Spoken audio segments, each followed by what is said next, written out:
محمدا رسول الله ويقيني. InsyaAllah pada malam ini mudah-mudahan kita mendapat iktibar pengajaran daripada kisah yang berlaku di kota Madinah. Ini berkaitan dengan selawat, dengan syair selawat. Tajuknya ialah lidah dipotong kerana memuji Rasulullah sallallahu alaihi wasallam dengan lantunan syair selawat. Dahulu di masa yang lalu, seorang penyair hebat, dia seorang tabi'in dan sangat terkenal, iaitu Syekh Farasdak, di mana beliau ni selalu asyik memuji Rasulullah sallallahu alaihi wasallam. Sehingga disebut bahawa sekiranya kita ini mempunyai masa ataupun kita suka untuk selawat ke atas Nabi, sama ada sepanjang usia kita atau sebahagian daripada usia kita, atau 2/3 atau 1/3, maka Nabi membenarkan. Kerana membaca selawat sebagaimana yang kita selalu disyarahkan, ianya mempunyai fadilat yang sangat-sangat besar. Sangat-sangat kena beri perhatian.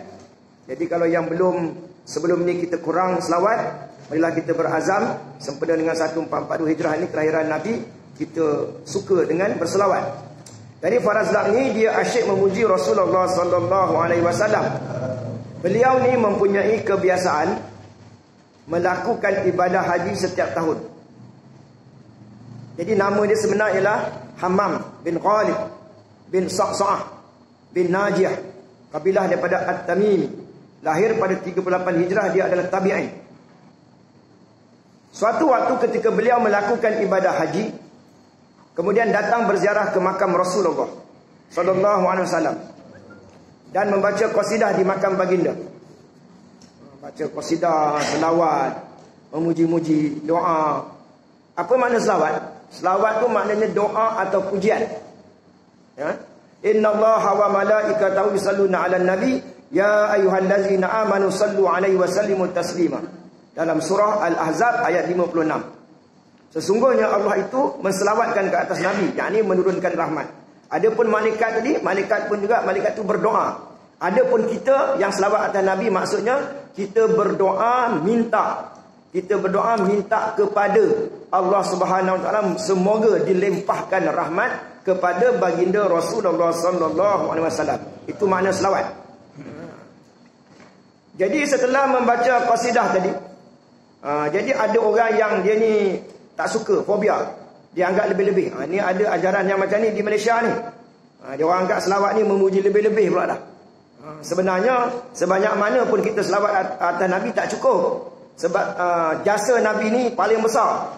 Kalau bukan kerana Nabi, itu dijadikan sebab. Kalau bukan kerana Nabi, kita pun tak ada, apa pun tak ada. Dunia tak ada, syurga tak ada. Sampai begitu Allah menjadikan sebab musabab. Setelah selesai membaca qasidah, orang tadi menemui Syekh Farasdak dan mengajak beliau untuk makan siang di rumahnya. Mana ada satu orang yang jahat, dia tak suka orang ni baca selawat lebih-lebih, baca qasidah lebih-lebih, memuji-muji Nabi. Jadi beliau pun menerima ajakan orang tersebut.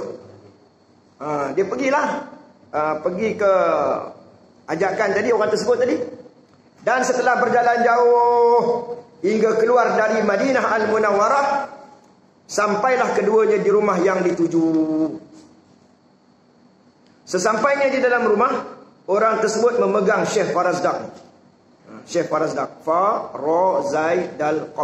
Farasdak, dan berkata, sungguh aku sangat benci orang-orang yang memuji-muji Muhammad sallallahu alaihi wasallam. Ada pula disebut sallallahu alaihi wasallam ya. Allahu akbar. Dan ku bawa engkau ke sini untuk kegunting lidahmu. Jadi ujian bagi orang yang baik ni memang macam tu, tambah orang-orang dulu lagi. Ujiannya banyak. Selawat dia pun. Sebab itu dikatakan bahawa Sayyidina Abu Bakar mendapat ujian. Ujiannya dibunuh dengan racun. Sayyidina Omar dibunuh. Allahumma salli alaihi. Sayyidina Osman dibunuh. Sayyidina Ali dibunuh. Subhanallah. Nak masuk syurga tu ujian dia macam tu. Yang ni orang selawat je, ada orang tak suka. Di Malaysia ni ada juga, kalau kita lebih-lebih sangat, dia tak senang.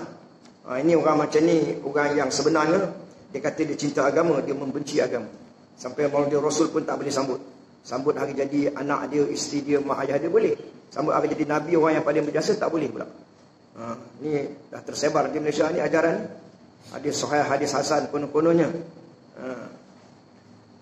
Beliau menerima ajakan orang tersebut sampai keluar daripada Madinah ni, sampai di rumah orang tadi. Sampai di rumah tadi, dia pun tarik dia nak gunting lidah tadi. Maka orang itu menarik sungguh. Menarik lidah beliau, lalu mengguntingnya dan berkata, ambillah potongan lidahmu ini dan pergilah untuk kembali memuji Muhammad sallallahu alaihi wasallam. Sebut juga dalam salat. Maka Syekh Farazad pun menangis kerana rasa sakit. Potong lidah. Sakit dahsyat. Dan juga sedih tidak boleh lagi membaca syair untuk Sayyidina Muhammad sallallahu alaihi wasallam. Jadi tuan-tuan yang dirahmati Allah sekalian. Jadi dia datang ke makam Rasulullah. Selepas daripada itu dia pergi ke makam Rasulullah sallallahu alaihi wasallam berdoa. Ya Allah, jika penghuni makam ini tidak suka atas pujian-pujian yang aku lantunkan untuknya, yang dia dendangkan, yang dia bacakan kepada Nabi tadi, maka biarkanlah aku tidak lagi boleh berkata-kata seumur hidupku. Zaman sahabat, zaman tabi'in ni sangat-sangat mencintai Nabi. Dahsyat-dahsyat. Sampai yakin sampai ke makam Rasulullah. Sampai bercakap begitu. Kita kalau ada sampai peringkat yakin macam tu, baguslah. Jangan kita tak yakin dah sampai makam Rasulullah, tak erti nak cakap apa, tak erti nak berdoa. Seolah kalau cakap dengan Nabi tu macam syirik pula dah. Subhanallah. Dulu saya dah bagi tahu bahawa dalam tahiyat akhir kita baca assalamu alayka ayyuhan nabiyyu wa rahmatullahi wa barakatuh. Salam kepada engkau wahai Nabi. Makna Nabi itu dah wafat, kita boleh bagi salam. Itulah hebat canggihnya agama Islam. Dan dia boleh menjawab pula. Ya Allah, jika penghuni makam ini tidak suka atas puji-pujian yang aku lantunkan untuknya, maka biarkan aku tidak lagi boleh berkata-kata seumur hidupku. Kerana aku tidak memerlukan lidah ini, kecuali hanya untuk memujimu dan memuji Nabi. Namun jika engkau dan Nabimu reda, maka kembalikan lidahku ini ke mulutku seperti semula. Sedangkan Nabi dah wafat. Dia cakap dengan Nabi begitu yakin. Ini orang-orang Islam ni, kena keyakinan kita terhadap Allah Subhanahu Wa Taala, terhadap Rasulnya macam tu lah. Kena yakin, kena belajar yakin. Kalau orang kata macam mana dapat yakin? Caranya ialah kita terus menerus amalkan syariat. Syariat lahiriah ni, sembahyang, puasa, zakat, haji, umrah, apa yang sunat-sunat buat terus menerus. Dan nanti kita akan dapat keyakinan. Lebih lagi selawat. Kita akan dapat keyakinan. Beliau terus menangis hingga tertidur dan bermimpi berjumpa dengan Rasulullah sallallahu alaihi wasallam yang berkata, Aku suka mendengar puji-pujian. Berikanlah potongan lidah. Lidah yang dipotong tu, dipotong. Subhanallah. Ambil bagi lidah tu. Lalu Rasulullah mengambil potongan lidah itu dan mengembalikannya pada tempatnya semula. Letak, sambung balik. Semuanya dengan izin Allah lah. Nabi tak ada kuasa. Dia ada mukjizat. Ada orang kata, mana pula Nabi tu dah wafat, ajaran Islam dah sempurna dah. Mana pula ada cerita-cerita macam tu? Dia tak faham. Dia tak faham apa dia? Yang disebut dalam Quran sebagai al-yawma akmaltu lakum dinakum wa atmamtu alaikum ni'mati wa raditu lakumul Islam madina. Islam tu dah apa ni? Dah sempurna dah. Namun yang diajar tu bukan keluar daripada syariat Islam. Nabi ada mukjizat. Nabi ada kelebihan dia. Maka dia sambung. Nabi nak bercakap, cakap bahasa Melayu pun boleh, cakap bahasa Arab pun boleh. Apa masalah? Itu bukan ajaran baru. Kita yang tak faham, kita guna akal. Bila mimpi Nabi bagi panduan, kita kata, oh Islam dah sempurna. Sedangkan Nabi itu kadang dia cakap selawat ada dalam ajaran Islam. Itu bukan ajaran baru. Itu bukan ajaran baru. Apa yang dia cakap itu ada dalam Islam, ada dalam Quran, ada dalam hadis. Maka itu haruslah berlakunya. Jadi kita kena faham. Ini bahkan kadang-kadang ulama tak faham. Dia kata aku mimpi pula. Nabi pula boleh. Nabi pula boleh cakap pula, bagi panduan pula. Dia yang tak faham Islam. Ketika Syekh Farazdak terbangun dari tidurnya, beliau mendapati lidahnya telah kembali kepada seperti sedia kala.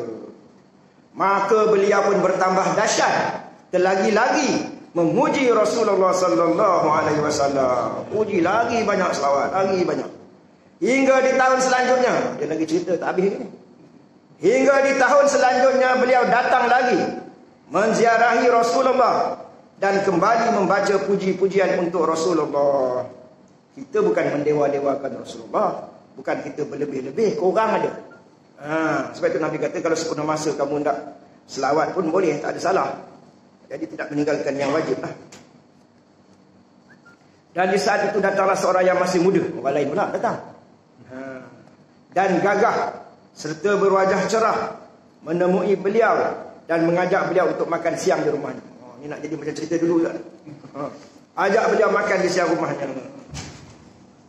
Beliau teringat kejadian tahun lalu. Kan dia tak ingat, dia ingat. Namun beliau tetap menerima ajakan tersebut. Sehingga beliau dibawa ke rumah anak muda itu.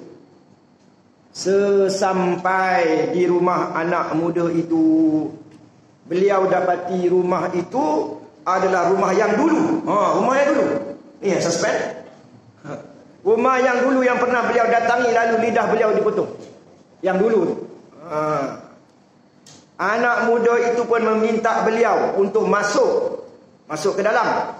Yang akhirnya beliau pun masuk ke dalam rumah itu hingga mendapati sebuah kurungan besar terbuat daripada besi, dan di dalamnya ada seekor kera yang sangat besar dan kelihatan sangat ganas. Maka anak muda itu berkata, "Engkau lihat kera besar yang ada dalam kandang itu.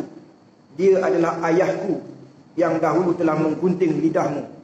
Maka keesokan harinya Allah mengubahnya menjadi seekor kera." Dah ubah. Bapak dia yang gunting lidah orang sahabat tadi. Bayar cash. Dan hal ini telah terjadi pada umat terdahulu sebagaimana firman Allah Subhanahu wa taala. Maka setelah mereka bersikap sombong terhadap segala apa yang dilarang, maka kami katakan kepada mereka, jadilah kalian kera yang hina. Dalam surah Al-A'raf ayat 166. Kemudian anak muda itu berkata, "Jika ayahku tidak boleh sembuh, maka lebih baik Allah matikan saja." Maka Syekh Farazdak berdoa, "Ya Allah, aku telah memaafkan orang itu dan tidak ada lagi dendam dan rasa benci kepada." Ini yang kita kena tiru, tuan-tuan. Sebenarnya dengan 1442 Hijrah ni kita kena tiru. Orang potong lidah kita, ya Allah, mudah ke nak maafkan? Sehingga dia berdoa, "Ya Allah, aku telah maafkan orang tu." Ni ciri-ciri ahli syurga. Kita kena maafkan. Ajaran Islam memang macam tu, memang sakit. Tapi kita kena, walau macam mana pun beratnya, maafkan orang itu. Dan tidak ada lagi dendam dan rasa benci kepada dia. Udahlah maaf. Setengah orang kata aku maafkan tapi marah lagi. Aku maaf tapi tapi marah lagi. Ni dah maaf, tidak ada lagi dendam dan rasa benci kepada dia. Dan ketika itu pun Allah Subhanahu wa taala mematikan kera itu dan mengembalikannya pada wujud yang semula. Dari kejadian ini jelaslah bahawa sungguh Allah mencintai orang-orang yang suka memuji Nabi sallallahu alaihi wasallam, kerana pujian kepada Nabi disebabkan oleh cinta.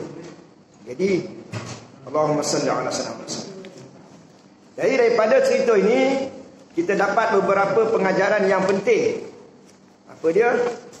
Yang pertamanya, orang ini telah membuktikan secara nyata, secara terang, secara sungguh-sungguh, dia nak sangat gunakan lidah dia untuk memuji-muji Nabi itu. Adalah satu daripada kebaikan yang sangat dipuji oleh Islam. Dan saya telah bagi tahu sebelum ini ada dua perkara yang kalau kita mati, kita hidup semula, kita akan buat dua perkara ni. Apa dia? Yang pertamanya sedekah, yang keduanya ialah selawat Nabi. Tuan-tuan yang dirahmati Allah sekalian, itu satu pengajaran. Pengajaran yang kedua, tengoklah orang yang berselawat ini begitu yakin dia terhadap Nabi sallallahu alaihi wasallam, sehingga beliau pergi ke makam Nabi dan bercakap dengan Nabi. Itu adalah di antara perkara-perkara yang penting, yang namanya berdoa, doa kepada Allah melalui perantaraan Nabi. Yang bagi golongan-golongan Wahabi, dia kata apa? Ini adalah ajaran sesat, syirik ni dia kata. Pasal apa kita doa pula ada perantara? Sedangkan dalam surah Al-Fatihah menyebut iyyaka na'budu wa iyyaka nasta'in. Kepada engkau kami sembah, Wasta'inan, kepada engkau kami minta tolong. Jadi dah kepada engkau kami minta tolong. Kenapa minta tolong dengan Nabi? Sebenarnya minta tolong dengan Allah juga melalui perantaraan Nabi. Macam kita minta tolong orang-orang ni, kita minta tolong orang kaya, minta tolong saudara mara, minta tolong keluarga kita. Semuanya sebenarnya kita minta tolong dengan Allah Subhanahu Wa Taala melalui adik-beradik kita lah, melalui orang kaya tadi. Bukan kita direct tu. Jadi kalau direct salah lah. Kita rasa orang tu yang menolongnya. Yang ketiga, tadi boleh bercakap kan? Yang ketiga tentang Nur Muhammad. Jadi saya ajar satu perkara yang baru. Nur Muhammad ini, kalau sama juga kalau ajaran Wahabi ni dia tak percaya Nur Muhammad ni mengarut dia. Sebenarnya dalam Islam ni ada perkara yang dianggap sebagai hakikat. Allah Subhanahu Wa Taala adalah zat yang mula-mula ada. Yang mula-mula ada zat Allah Subhanahu Wa Taala. Dia tidak didahulu, tidak dirayu oleh tiada. Bukan tiada dulu baru dia ada. Dia senantiasa ada, selama-lamanya ada, tak pernah tak ada. Jadi dia yang mula-mula dijadikan bukan Nabi Adam. Dia mula-mula jadikan Nur Muhammad. Maka dengan Nur Muhammad ini jadi semua. Jadi semua makhluk-makhluk lain puncanya Nur Muhammad. Dan daripada Nur Muhammad ini berlakunya semua perbuatan-perbuatan, amalan-amalan ini kerana Nur Muhammad. Ini peringkat tinggi lah ni. Sebab itu bagi orang-orang yang mengamalkan ajaran tarikat, zikir ni, dia akan tawasul. Tawasul macam kita kalau sebelum sembahyang kita baca qul a'udzu birabbin nas malikin nas ilahin nas, kita baca sampai habis tu. Itu bermaknanya kita minta berlindung dengan Allah Subhanahu Wa Taala melalui keberkatan surah An-Nas tadi. Bukan makna surah An-Nas tadi dia ada kuasa. Sama juga kita boleh menyebutnya Assalamualaikum ya Nur Muhammad, jadilah sembahyang aku ni sembahyang yang khusyuk. Boleh. Tak ada salah. Dengan syarat kita faham ilmu tauhidnya. Bukan surah An-Nas, bukan Nur Muhammad. Nur Muhammad tu dia makhluk. Dia makhluk tapi sebagai sebab. Sebab itulah di dalam Al-Quran menyebut ya ayyuhallazina amanu taqullaha wabtaghu ilaihi wasilah. Takutlah kepada Allah, cari wasilah. Wasilah cari perantara. Oleh kerana kita ini banyak dosanya, banyak lemahnya, maka hadis kursi menyebut kun ma'allah wa illam takun ma'allah kun ma'aman kana ma'allah fa innahu yusiluka ilaih. Hendaklah kamu bersama dengan Allah. Hati kita ni hendaklah bersama dengan Allah, tapi tak dapat. Fa illam takun, kalau tak dapat, hendaklah kita bersama dengan hati orang yang bersama. Orang yang kita hendaklah bersama dengan orang yang hatinya dengan Allah. Nabi lah ataupun guru-guru mursyid tadi. Jadi oleh kerana kita berada di akhir zaman, kita tak faham. Jadi kita anggap mursyid-mursyid ni tak perlulah. Kita terus direct je dengan Allah. Kita silap. Silap besar, bukan sikit tu. Silap besar sangat. Untuk pengetahuan semua, Imam Syafi'i dia ada mursyid, Imam Ghazali dia ada mursyid. Semua guru-guru tu walaupun dia imam mazhab ke, walaupun dia menjadi, sebelum daripada itu mereka ni ada guru-guru mereka yang mengajar bimbing akan kerohanian mereka. Jadi untuk menuju jalan kepada Allah dengan selamat mesti ada guru mursyid. Kalau tidak, kenapa ustaz? Kalau tidak dia menjadi macam trial and error. Trial and error ni maknanya kita buatlah. Kalau jadi betul-betul lah. Kalau tak betul, tak betul lah. Jadi di sinilah kita yang berada di akhir zaman ni, perlulah kita ni menghubungkan hati kita dengan Nabi. Itu yang kita baca, Assalamu alaika, salam kepada kamu wahai Nabi. Dalam satu peperangan, seorang yang nak menawan, tak silap saya, Andalus ni, 5,000 tentera dia nak lawan dengan 50,000 orang. Maka dia beryakazah dengan Nabi. Sejarah akan kembali berulang di akhir zaman ini. Tentera-tentera akhir zaman, tentera-tentera Al-Mahdi ini akan dapat ada karamah beryakazah dengan Nabi. Nampak Nabi tu dia dapat satu macam kekuatan, motivasi, dorongan dia untuk menang dalam peperangan. Ini kita kena percaya. Inilah kekuatan Islam. Ilham, firasat, yakazah, mimpi yang benar dan sebagainya.